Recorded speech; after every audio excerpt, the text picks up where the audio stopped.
ఇవన్నీ కూడా క్రమంగా తగ్గిపోతాయి మార్చి తర్వాత. మనసు కూడా స్పష్టతగా ఉంటుంది. ఇక ఆర్థికపరమైనటువంటి విషయంలోకి వచ్చేటప్పటికి మంచి ఆర్థికమైనటువంటి ప్రభావం ఉంటుంది. కుటుంబంలో వివాహాది శుభ కార్యక్రమాలు జరుగుతాయి, గృహప్రవేశాది శుభ కార్యక్రమాలు జరుగుతాయి. రావాల్సిన డబ్బులన్నీ కూడా సమయానికి అందుతుంది మార్చి తర్వాత. నిలిచిపోయిన మీకు పేమెంట్స్ అన్నీ ఉంటాయి చూసారా, అవన్నీ కూడా మళ్ళీ యాక్టివేట్ అవుతుంది. ఉద్యోగస్తుల్లో ప్రైవేట్ ఉద్యోగం మరియు ప్రభుత్వ ఉద్యోగంలో చాలామందికి పెద్ద ఉద్యోగ అవకాశాలు రాబోతున్నాయి. మంచి స్థిరమైన ఉద్యోగంలో సెటిల్ అయ్యే అవకాశ యోగం ఉంది. పదవులు బాధ్యతలు స్వయంగా వెతుక్కుంటూ ఉంటారు, అవన్నీ కూడా వెతుక్కుంటూ వస్తుంది.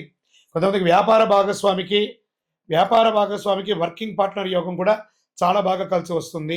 జీవితాల్లో లక్ష్యాలపై పూర్తి స్పష్టత వస్తుంది. మీరు ఏం చేయాలో ముందే అర్థమయ్యి స్థితిని మీరు అర్థం చేసుకుంటారు. విజయం సాధించే అవకాశాలు చాలా బలంగా ఉంటుంది. కుటుంబ సమస్యలు కూడా నెమ్మదిగా పూర్తిగా తగ్గిపోతాయి. ప్రత్యేక ఆరోగ్య సూచనలు, కొంతమందికి కంటి సమస్యలకు సంబంధించిన ఇబ్బందులు కూడా వచ్చే అవకాశం ఉన్నాయి. సైనస్, శ్వాస సంబంధిత విషయాలు కూడా వచ్చే అవకాశాలు ఉన్నాయి. ఇంకా